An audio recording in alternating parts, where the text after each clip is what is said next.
Mama, I got bad news, bad news. I've been rolling with some bad dudes, bad dudes. I've been trying to get a bag too, a bag too. Hello, listeners. Welcome to the Ashes to Awesome podcast, Rising in Recovery. Our podcast provides light, hope, and understanding. The following is a national emergency. A new study out shows there may be gross underreporting of opioid-related deaths. Canada's opioid crisis, overdose deaths have been caused by a toxic supply of street drugs. Devastating effects on families and communities across this country. One Canadian dies approximately every 53 minutes to overdose. That's 27 deaths every day and 837 deaths each month. That makes 405% more deaths to overdose than car accidents in 2022. Are you listening now? So who does this affect? Everyone from pro athletes to celebrities to business people and kids. This crisis affects us all, with 77% of overdoses happening in people's homes. So how did we get here? These drugs were designed to ease pain, but their overuse has caused hundreds of thousands of Canadians to become addicted. Most addictions begin with prescription opiates, but later shift to unregulated substances like heroin and fentanyl due to availability and cost. This is a huge problem. The vast majority of overdose deaths are caused by a toxic street drug supply. The National Overdose Response Service is a 24-hour phone line providing anonymous support for substance users. NORS will co-create safety plans, dispatch EMS, or contact someone to administer naloxone without involving EMS. Please don't use alone. If using in the USA, please call Never Use Alone and download the Brave app. Hello, everybody. Welcome to another episode of Kaleidoscope Wednesday on the Ashes to Awesome podcast. I'm your host, Chuck LaFLange, and with me, of course, in virtual studio is my co-host, Ryan Bathgate. How you doing today, Ryan? Pretty good. I'm tired. Tired? Yeah. Yeah, you know, it's just, like, we get, we just think we're fallible. All of us, you know, and so smoking on camera again. Look at that. Sorry. It's fallible. What do you know? Welcome to humanity. So yeah, I mean, I have this issue. It's kind of this neurotic issue that I have that really started about. It started when I started to do, like, you know, deeper trauma processing, and what happens is I'm not sure chicken or the egg thing, but I started to sleepwalk and eat in my sleep.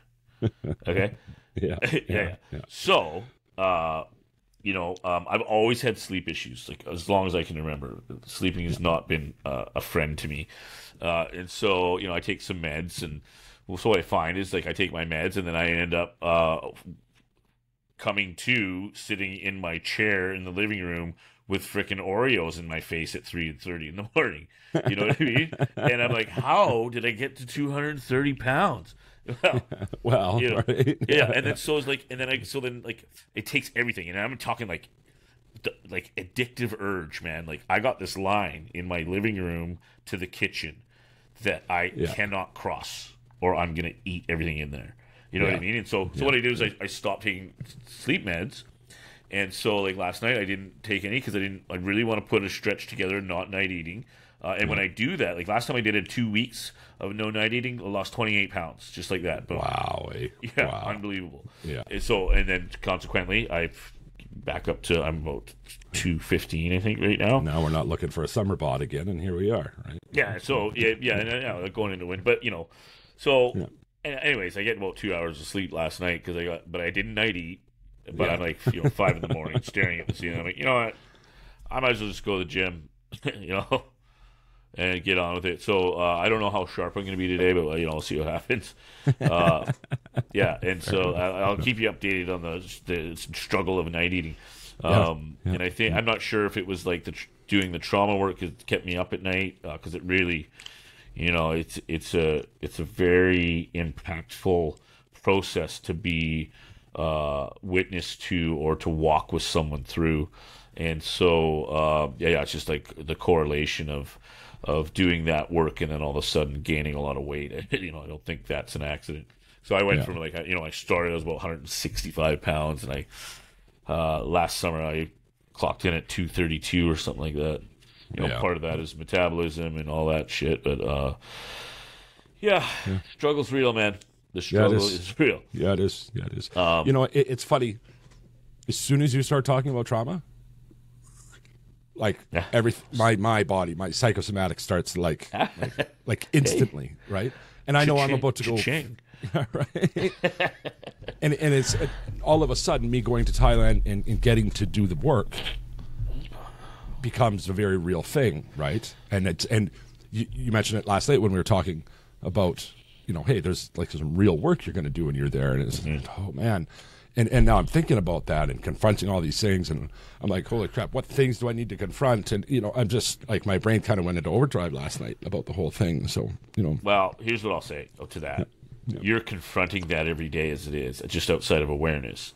And it's like, you know, marionette, just kind of controlling. And you know, that's kind of how this, like, we're almost wired to have all these intrinsic defense mechanisms or internal defense mechanisms that lay outside of our awareness and impact our lives and our daily interactions, the way we see ourselves in the mirror, the way we talk to ourselves and have that inner dialogue. Everything is impacted. So to bring it into awareness, it's difficult but freeing. And that's why, you know, we experience trauma. It doesn't happen to us. We experience it. And there's a difference because it's perceptual. It doesn't happen to us. It happens within us. Right? Yes, and you know what? And it doesn't, like, when you go open it up, it's not like it gets better. Yeah. You know, just it's now part of, and the whole idea is integration. You know, it's not like we don't want to pretend it's not part of us and it fester. It's like, you know, like my pinky finger is a part of my body. It's not my entire body, but it's a part of my body. My trauma is part of my life experience. It's not my entire life experience, but it's part of my life experience. And that's it's the ultimate goal. And it's a lot like I don't know, like DID, for example, where the idea is dissociative identity disorder, multiple personalities. Okay. Yeah. And so that is where, you know, you're trying to almost bring awareness to the other entities that are within us. So it's about really creating a comprehensive and aware being. Yeah. If that makes sense. It does. You know, because like Alan Watts says, everyday ordinary consciousness leaves out more than it takes in. So if we think about what that means, it means that our consciousness doesn't have capacity to take everything in. There's so much happening. For example, I don't know, 400 years ago, every human being on this planet thought the Earth was flat. Yeah. What are we going to look at 400 years from now and look back and go, what a bunch of idiots? Like, you know what I mean? You know? And so that was, I mean, there's so much freedom in that because anything is possible. Yeah. You know, anything can happen. I don't know, space travel. Who knows, man? The Who knows? fountain of youth. I don't know. We were just talking before recording about AI and the potential that has for. Which to me kind of scares me, to be honest with you. It's terrifying. It's Skynet, man. And I use it every day for the better part of the day. Yeah. And I'm no less terrified than when I first started using it. Right? You're probably more terrified. It's not ignorance that breeds if anything, right? You know, enlightenment to what AI is like, if anything, it breeds more, you know, terror, if you will, at what it's capable of, right? So, the reality in today's society is here. It's not going anywhere. It's evolving. So whatever is going to happen is going to happen, and you know I got enough shit I'm dealing with. I'm not going to start worrying about that too. Dude, and that's just it. Like, you know, I don't know what was it. However, million years ago, a meteor crashed into Mexico, and actually you can go there and like they do diving into that hole, and that started the ice age. So that can happen at any second. You know, they say that Mars. They say Mars was hit by a solar flare from the sun. Okay. I don't know if you know this or not, but Earth is closer to the sun than Mars is. Yeah. Well, of course it is. Right? You know what I mean? So, like, anytime. Yeah. We're the third planet out, right? Yeah. So I'm not going to sit here and worry about that shit. Nope. You know what I'm going to do is I'm gonna take stock of what it is for me to live this life in the most fulfilled way possible. Yeah. And so for me, that's going to Thailand and shooting from the beach, right? So, dude, and man, I'm, you know, Yeah, I'm jealous. Plus, you get to hang with Mike. Like, man. Wow, hey? Right? Yeah. Like, the one time I met Mike face-to-face recently when Lisa and I got to go meet him in Canmore for supper. Yeah. The 3 or 4 hours of straight conversation we had left me feeling enlightened and empty at the same time. Right? Because it's like, how much more can I learn from this guy? Right? Oh, like, dude, you know what yeah. I mean? Like, and it, to have someone like him and, you know, Lisa, in the same room was just like, holy shit, man. It was just so much did I learn. Right? So yeah, I cannot wait for this experience. And as you know, whatever's going on in my current living situation, right?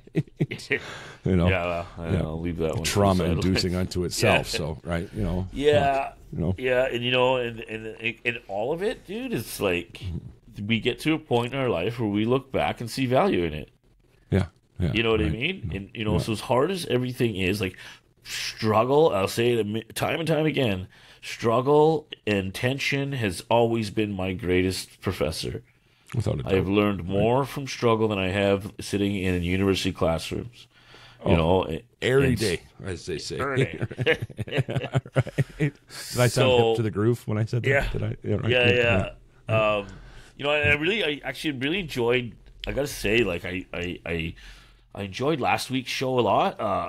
And it was kind of a shoot from the hip show, like kind of like we do, you know. Yeah, it was.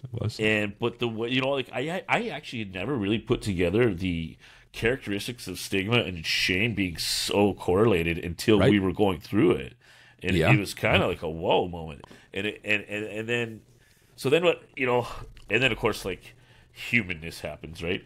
And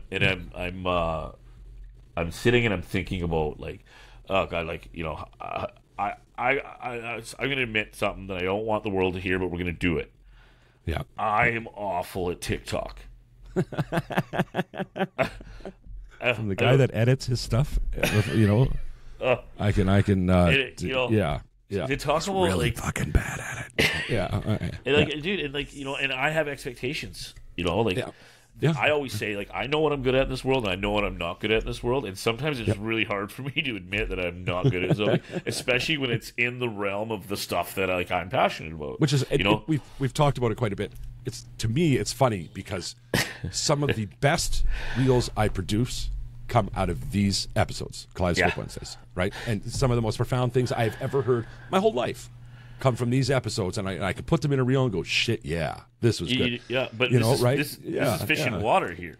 Yeah, right. You know? And then you said me something that I've got to turn into something workable, and it's like, holy frick, you know? Dude, right? You know, you give me an hour to talk, and I am no problem. Give me 1 minute, and I am absolutely terrible. Hi, everybody. This is Carl with today's public service announcement about naloxone, or, as it's more commonly known, Narcan. A medication that can help save the life of somebody experiencing an opioid overdose. Did you know that in 2021, opioids were responsible for over 7,000 deaths in Canada and 106,000 deaths in the United States? These numbers are staggering, but there is hope. Narcan is a medication that can reverse the effects of an opioid overdose and help save a life. Narcan is available for free at participating pharmacies and harm reduction centers across Canada, and is also available without a prescription at most pharmacies in the United States. Now, I know most of you won't be around people using opioids, but you never know when it will be around you, and you could save the life of someone who is loved and who loves. Hello. So we're back from the break. We had a bit of a technical difficulty there for a second, but whatever. Sorted it out. Before we went to the break, we were talking about how terrible you were at TikTok. That's just too damn funny. But at the end of the day, right, we're all learning as we go. You know, it's a funny thing, and something we were talking about before the show, and we might as well just kind of get into it now. And it wasn't really the plan in the moment, but here we are. We made a reel yesterday that revolved around projecting what we see in the mirror or projecting what we see in the world onto ourselves, or vice versa, right? Projecting is reflecting is projecting. Is that what you said? Right? Was that the soundbite? Yeah, the reflection is the projection. Yeah. So like, basically, you know, it's funny. There's just a really strong correlation between, like, if we actually take the time to look in the mirror, and like, and assess objectively what we see, and, you know, and then we have a look at how we go out into the world and we see people, like, you know, if I look in the mirror and I'm judging myself for, you know, being bald, fat, and short, I'm probably going out in the world and judging everybody for whatever else, what defects they might have or whatever. And so, like, my own reflectiveness becomes my projective lens in how I see the world. And that I think it's just a nice tool to be able to use the mirror. You can sell that bar to Eminem. I think, just saying. Right? You mean W&W? Or yeah, so, like, it actually was a really good clip, but it took me, like, 600,000 tries to get this down in a way that, you know, I have the propensity to use words that aren't necessary, and $20 words. Yeah, like, you know, and it's something I'm working on, but you know, and so, like, trying to get it, and like I said, like, give me an hour, I'll talk your ears off. Give me a minute, and I'll screw it up over and over again. It'll take me an hour to get a minute clip. Yeah, you know, and so but there was a lot of, like, I'm gonna say, kind of like, again, that undertone of, like, that self shame and that intrinsic dialogue, or the inner critic is I think is the term. But you know, we were talking about a win because, you know, something we always talk about is, like, how do we impact the social tapestry? How do we make changes for the future generations? Or how do we make transgenerational change? Right. And so I was hoping maybe you could just enlighten me a little bit about that what you saw on Facebook there, because yeah, right. So it's whatever, stupid o'clock last night, and I'm scrolling through a Facebook group. I can't remember the name of the group. Whatever, it's a general Calgary thing or whatever, right? Yeah. And I come across this post about this lady and her husband who, at the end of it, this does lead to a win, but I guess I should have said, and I never mentioned this part to you in the beginning. They came across a guy who's unfortunate, you know, in the cold, whatever. They decided they were going to help him out randomly, which, hey, if more people like that were in the world, right? You know, what a world it'd be. But I mean, you know, that also speaks to a paradigm shift. Yeah, it really does. It truly, truly does. Yeah.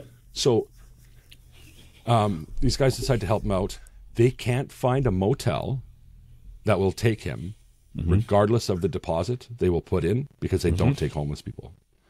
And if like, we're talking Calgary, if you have any idea how many motels are here, right? Dozens and dozens, right? This isn't a small town. This is a big city, right? You know, 1 million people. So, but she posted on Facebook and said, "Hey, this guy needs a tent. And, you know, he needs a few things and a sleeping bag. He's got to rough it for the winter and all those things." And right. Yeah. And I was thinking, shit. And there's 500 comments, and I'm thinking I'm going to start scrolling through these comments. I'm going to see people that are being judgy and shitty and.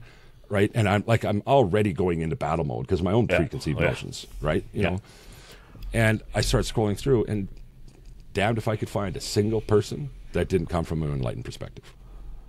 Right, that's amazing. It really is, right? Every single person on there was saying, "Hey, you know, maybe this, maybe that," offering solutions. Some of them were, you know, not great, but they were all coming from the right place, right? So, yeah, and it's, you know, I know, like. Marina she's funny because she's always on our local neighborhood Facebook page, and it's not as kind as what you're describing. And she is such a social justice warrior, picking fights with anybody that wants to use the term junkie or you know, and like, and you hear awful things like put them on an island and get, you know. Oh man, and, you know, I think we touched on that, you know, last week with the stigma. We did. You know, I just, like, you know, I'm 45 and I've seen such a dramatic shift in the tapestry, the social tapestry, in my lifetime. Even just, like, you know, I'm a counselor, and, you know, like, you go to see a shrink, you're weak. That, you know, I grew up in that era, and so do you, obviously. Whereas, and, you know, like, even like you stopping using that term overdose and using poisoning has become, you know, you know, we're starting to pay attention to how language and culture intersect. Yeah, and for the negative or the positive. right? Well, and so overdose is actually a term that would reinforce stigma. Without a doubt. Yeah. And because it's saying that, and I use the example of you never hear somebody talk about an alcohol overdose. No, it's always poisoning. Always. Alcohol poisoning. Right? And it's kind of I'm an idiot. I drank too much, ended up in the hospital, an idiot. But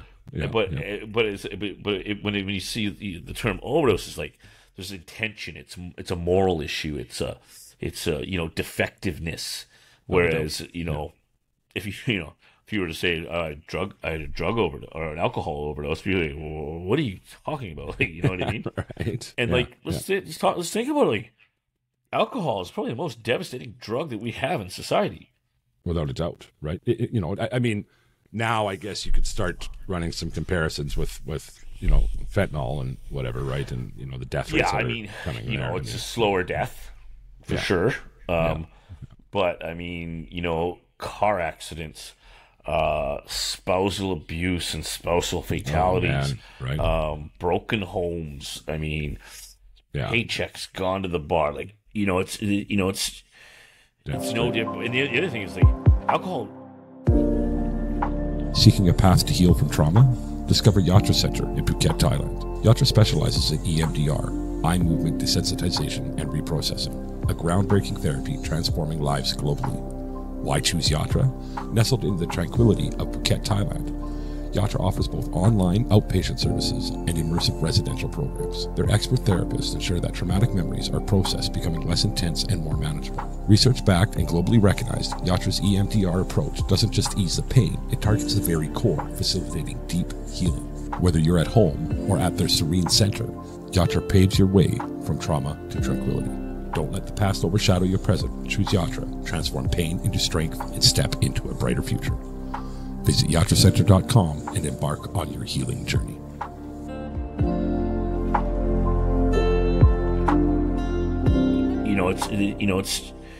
It's no different. And the other thing is alcohol actually eats the gray matter of our brain. Right? And I'll tell you, when the first, second, third time I went to detox. One of those times, yeah. Yeah. That is, I can picture it clear as the sky is blue, that the videos about what the different substances did to your brain, and alcohol was terrifying. Yeah. Terrifying, right? And there were actual pictures of brains that had been, right? Think about it. Alcohol, it's you drink too much wine, and you're throwing up out of commission for an entire day. Yeah. I have to do cocaine, and you wake up the next day, maybe a little tinny, but maybe a little tired. Yeah, sniffles. But I mean, what alcohol does is that when you pass out, you shut down. It's not restorative. Yeah. There's no regeneration in your sleep. It's pull on the fucking power switch. It's over. You're done. So yeah. Anyway, so there's so much stigma with it, and it all comes from this the need to suppress minorities, and that's why. I mean, because the colonialists celebrated alcohol as part of their culture, whereas opium dens of the Chinese was part of their culture, and cannabis is part of Mexican culture. So those things became illegal to suppress those workers. Like the railroad ended, and there was a plethora of Chinese workers, and so they couldn't just throw them in jail, so they attacked their culture by making opium illegal. Now, the most common user of opium in that time was in Laudanum, which is the upper middle class housewife. Yeah, right. Yeah. And so we think, well, the only reason that those are illegal and alcohol isn't is because of racism. Yeah, plain and simple. Yeah. So when you look at it that lens, flip it around. What if it was, what if opium was the white culture, DOC, right? Yeah, you know what I mean. So we'd be seeing, pictures of people smoking opium on the beach in bikinis, and you'd have opium dens in every corner, and people would be downtown peddling moonshine, and you'd be getting arrested for homemade gin vodka or rice vodka, or, you know what I mean? Right? Yeah. Like Exactly. like on MASH, they'd make the rice gin, Hawkeye and Trapper. Yeah. So you know what I mean? It would be like, and the other thing is, we know prohibition doesn't work. It didn't work in the 20s and 30s, and it hasn't worked since since Nixon started with the war on drugs. I mean, 60 years later and $60 billion a year later, here we are. Still an epic failure. Yeah, it's still yet in some corners of of North America, it's still this big push about the war on drugs, right? It just blows my mind. It completely blows my mind. The reason it's not gone away is because it's very profitable. You have entire cities built around prisons. I mean, to quote George Bush Sr., "You build the prisons, we'll fill them." Right? What an insane thing to say. And you think about it, it's like, I'm not sure what the exact percentage is. It's on a documentary called The House I Live In. The non-violent drug crimes is like 60% of the prison population out of the 3 million prisoners in America. Wow. Now China has 1 billion people, and they don't have 3 million inmates. Yeah. So you got to think tasers, cop cars, police, prison systems, prison guards, all of this big, huge, massive industry built on the war on drugs. Absolutely right. And if we were to legally regulate, completely disempowers the illicit market. It creates safety and regulation. Of course, you're going to get like alcohol is now. You're going to get people that say, well, now you get. I mean, you have easy access to drugs. Well, I mean, everybody even weed in Canada, if you look at it that way, who knows a weed dealer anymore? Right? Wow. I mean, you're in BC where there hasn't been one in 20 years, but it's also like you don't have to like go and sit in your friend's like cousin's basement, move the like box of chicken bones over, and wait for some guy with a spider web tattooed on his face to bring you your eighth. You know, so those days are gone. But jeez, man, what a vivid fucking memory you just like brought up, eh? Yeah. Well, I haven't been there before. Now you just like go down to the old cannabis store. Honestly, I'll tell you one thing: cannabis is devastating to my diet. It's my grandfather and I talked about earlier. Yeah. Cannabis is not a solution for my sleeping issues. my grandpa and I used to argue, and there's a stigma around alcohol and drugs. You know the difference. Back then, before he got sober, he was drinking, dozen beer a day, right? And it was a problem for sure.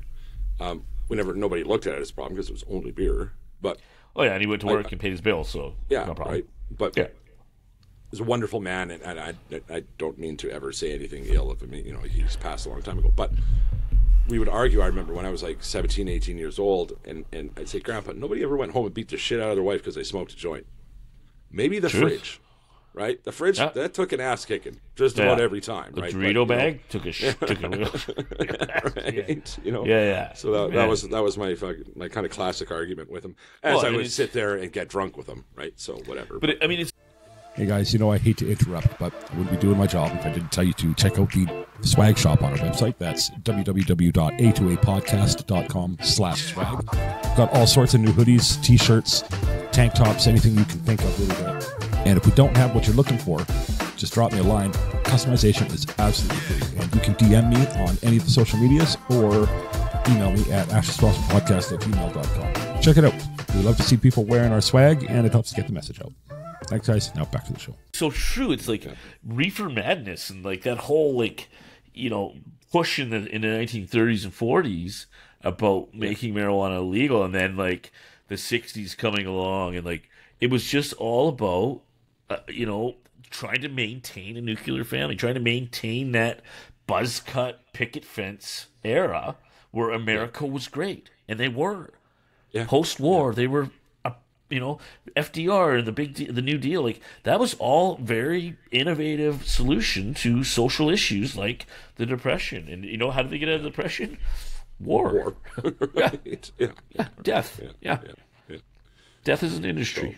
So, Anyways, totally. We just went way off there. We really did, yeah. But that's okay. I think those subjects are they're kind of hot button stuff for both of us, and they're easy to get lost on. And I don't. Well, I think get real fired up to death, right? So Yeah, right? yeah. But I mean, and that's all tapestry stuff, and like really, like I know people might be interested in that, but I think predominantly our listeners are looking to find a life of fulfillment, whether it be looking at coping mechanisms or insecurities, and like we were talking about earlier.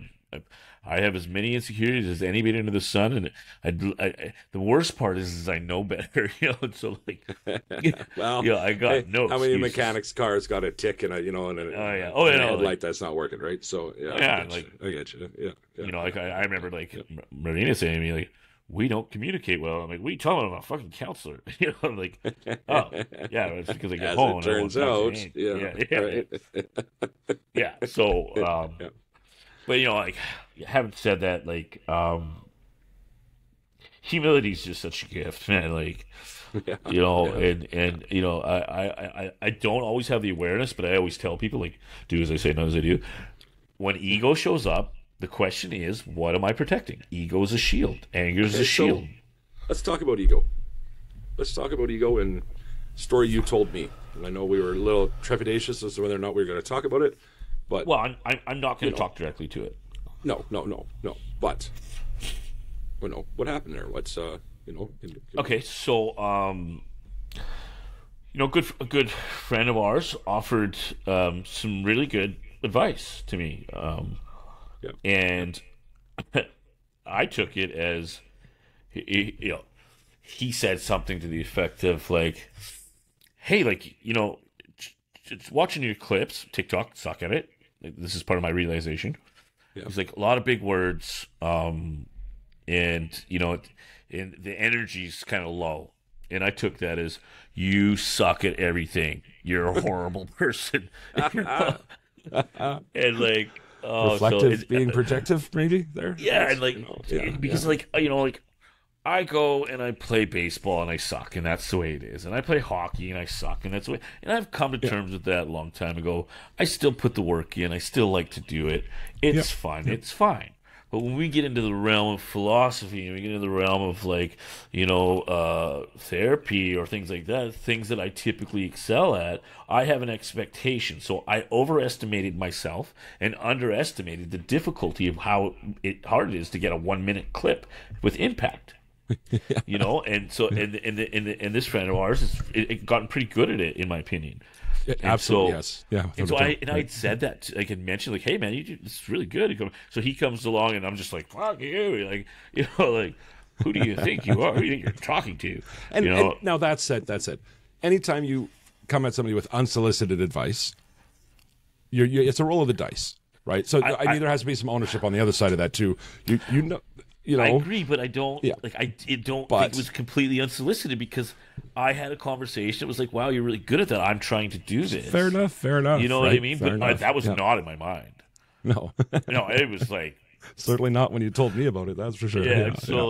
And honestly, and then it was just like, and I was embarrassed, and so so some shame seeping in further. Maybe? Yeah, but I went to accountability. To be honest with you, like, I kind of came back and said, like I thank you, and I'm embarrassed by the way that my insecurities got the best of me, and I was instantly free of it.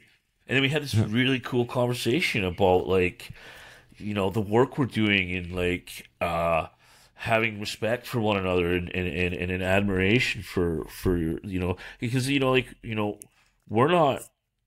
I've definitely spent more than I've made as far as money goes doing this. You know what I mean? Because I made nothing. And that's the same for like all of us in this thing. Like, you got Barstool and they're 500 million, and that is just like another planet to me. We're trying to help people. Hell, it's why I'm moving to Thailand. At the end of the day, it's cost of living, right? Yeah, but it's the driving factor 100% as to why I'm going to stay when I get there, right? Yeah, the show's going. Now, I don't You know. I could never stand being away from my family for more than a day, I don't think. But exactly. Yeah. Right. And so anyways, it was really this humbling experience. And it was like this voice in my, so like we have this internal dialogue, and it's sometimes inside my head, it's like an elementary school at recess, man. It's just like, bam, so many fucking screaming voices and all this shit going on in my head. And it's always the loudest one that gets it. And that loudest one always says to me, Ryan, you're a loser. Ryan, you are never going to amount to nothing. Nobody listens to what you're saying. What you're doing right now is a waste of time, you know, and all that. And like, and so, and this is my experience. And so I'm sitting with somebody, and there's this realization that, like, based on basic principle of communication, dialogue, okay? Let's just take a dialogue. If I'm talking to you, if I'm speaking and you're listening, that identifies two entities, correct? Yeah. In that conversation. So what we don't realize is that there's a voice in my head that's always talking. There's lots of them. And when it's talking, I'm listening. So I've identified myself as an individual within my own psyche by not saying anything and listening to this voice. The problem is I've never given myself enough credit to be able to say anything back. So it's always been, you suck, you're a loser. And that one, there's another little small voice way back there that says, Ryan, you're capable, you're smart, you're intelligent, you're powerful, you're an individual. And this is why I always say we only need one person to believe in us to make a difference in us, to be able to rise up. And because that one person will match that little tiny voice in the very back that has that belief. Because somewhere in there, I believe in myself, and I always have. It's just been drowned out by that elementary school recess and all of the voices happening. And so I can literally stop and, like, I've had enough. Like, what do we, the only way to deal with a bully is knock them out, like, time to go back to your spot. I don't need you right now. I like to validate as much as I can, because validation removes the need to fight. And it's like, there's a time in my life that bully voice really helped me out. And I don't know when, but I know it must be because it's still there. But I can, so I'm having this conversation with another person, and you can see the shift happen where he realizes that he has stood up to his voice, and he's become this individual that he wants to be, and tears start flowing because it's for the first time in his life he realized that he had enough self-worth to stand up for himself against himself or against his past, because those voices are a product of our history. And if we listen to them, it's dad, it's coach, it's uncle, it's mom, it's brother, it's it's influence, right? And it's usually a distorted version of that, because I don't, most people aren't actually out to hurt; they're just projecting their own hurt, Exactly. And so we had this really cool happening, and so like we can at any time sit with ourselves and start to listen to the voices and put them in their place, because there's one captain of this ship, and that's me, and that is the world that I live in, the reality I live in. And if that voice isn't fitting with where I'm going, then it doesn't get no play. Yeah. Right. Yeah. So, yeah. Wow. Okay. So I haven't said all right. Let's do a quick PSA and then jump into the mailbag, buddy. So I think we're sounds good. Kind of there now. Yeah. Okay. Blah, blah. Edit. All right. So, all right. I got a couple quick questions for you today. I know we both got things we got to move on to. Our technical difficulties, notwithstanding, kind of mess things up a little bit, right? So yeah, it did. Yeah. Yeah.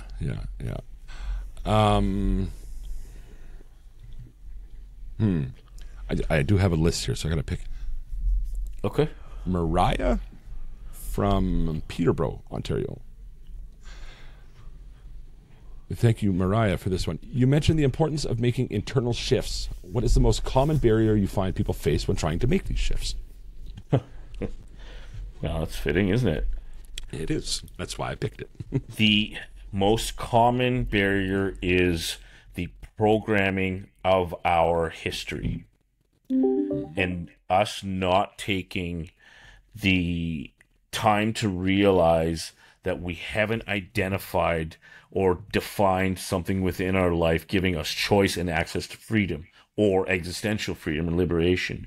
And so most people don't challenge what they think they know because it's been put upon us. So if we have an idea about ourselves, it takes like confronting this vision of ourselves, and then actually asking ourselves, hey, is this who I want to be? Is this how I want to be? Is this how I want to feel? Is this how I want to see things? Remember, commitment, environment, effort, and perception. That's what we control.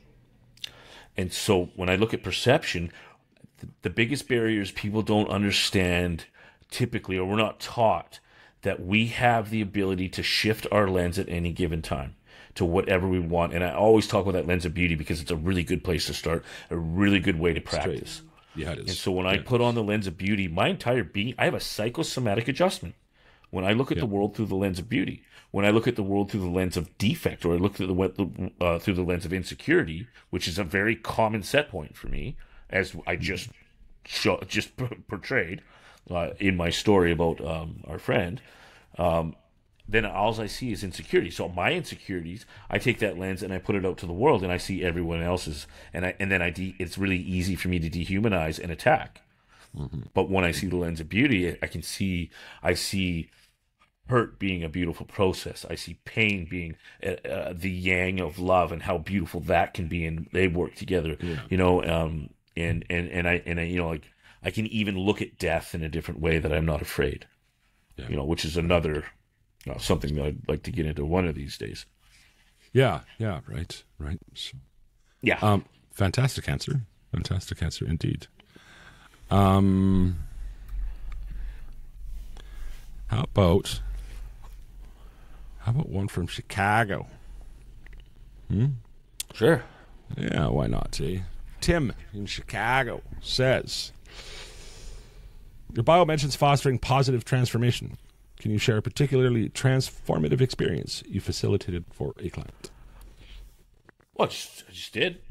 I guess you did, didn't you? Yeah. Yeah. So like, and there's just a ton of them, because the work I do is strength based, right? And when you really think about it, person centered, strength based, and so there's not a lot of sitting in the deficit, and so I can think of a time I had a client who the entire script of his life was to be end up either in a box or a 8x8, and really the way he grew up, the way everything happened in his life, was just all conducive to being in this life, and then it was like matching that voice of like, you're not a criminal, you're not defective. What we've learned is that you're resourceful. You have a great amount of social intelligence. You have a great amount of resiliency. And if we applied that to an academic world, I think that he would excel. And that, so through a process, the individual started to believe these words that I was saying, because they matched the same tiny little voice in the back of his head. And, I can say that this individual is currently in grad school getting his master's degree. This is that young fellow that you told me about some time ago, hey? Yeah. So, and it's not a bam impact now. It's not like I said a sentence and that shifted. It was this building belief of oneself, of capacity and potential. And I think that when we look at ourselves as human beings, we so often misunderstand what our potential is, because if the reality is we'll never understand it. It is so vast and expansive. That we are capable of so much that we do not look at or give ourselves credit for at any given time. But all we need is belief. Like, I just need to believe I can. And it doesn't matter if I do it or not. So I'll share one with you that you said to me. Okay. That's like rings through my brain all the time. When I did the turn stories into thank yous thing, I said that inside the episode. Yeah. And you said, you've got something to say. And I boom, right? Boom. It was a really big deal, so yeah. So that's a way better example, actually. Right? Right. It validates, I'm very self-conscious of my lack of education, right? I have a grade 9, at the end of the day, and I don't view that as a weakness, right? I mean, But I still wrestle with it sometimes, right? So to have that validation that, I do have something to say, as a matter of fact, right? You know, and it's huge transformation within myself. I definitely relate to that insecurity of education, and that's why I applied myself later in life to go get one. Yeah, you know, I didn't go back to university until my mid-30s, and didn't finish my master's until I was 44, 43.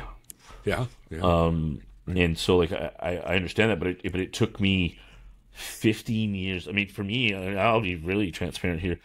I went at a high school, I went to college, got wasted, totally screwed it up. And then I went up for another 15 years before I went back to school. And the reason is simply because the only thing I felt I had to offer the world was my cognitive intelligence, which is something that I always had.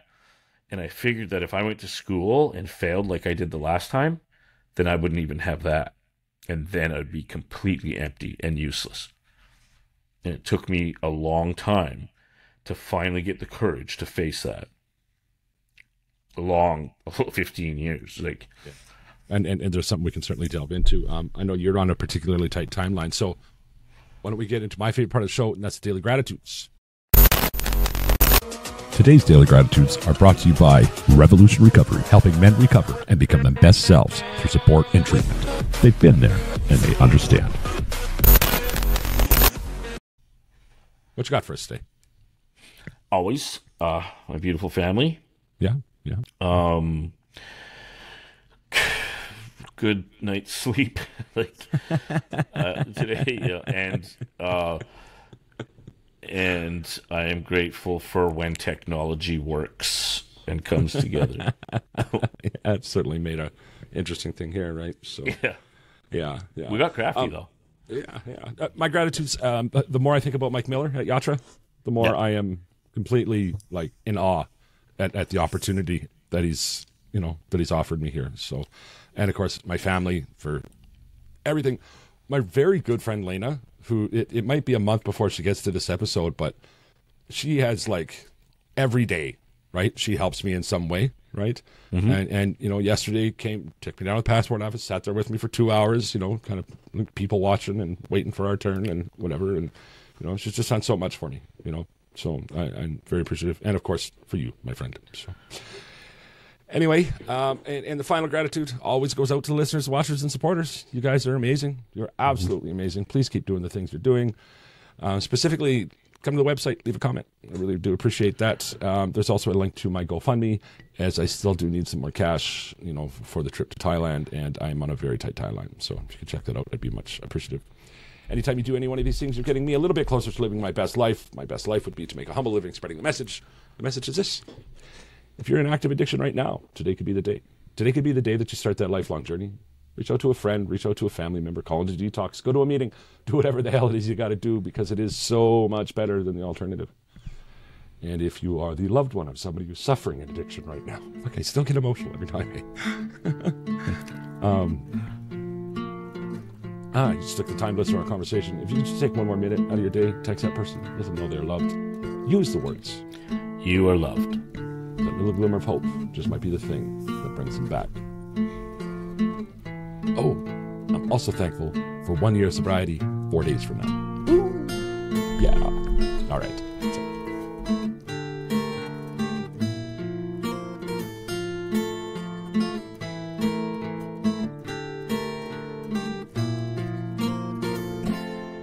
My body's getting cold. My life is running low. Feel me falling. My life is running out. I pray I make it now. But if I don't, it will be okay. I'll find you another day, and I'm not scared to go. It will be okay. I'll find you another way, and I'm not scared to go, because when I die, I'll be happier.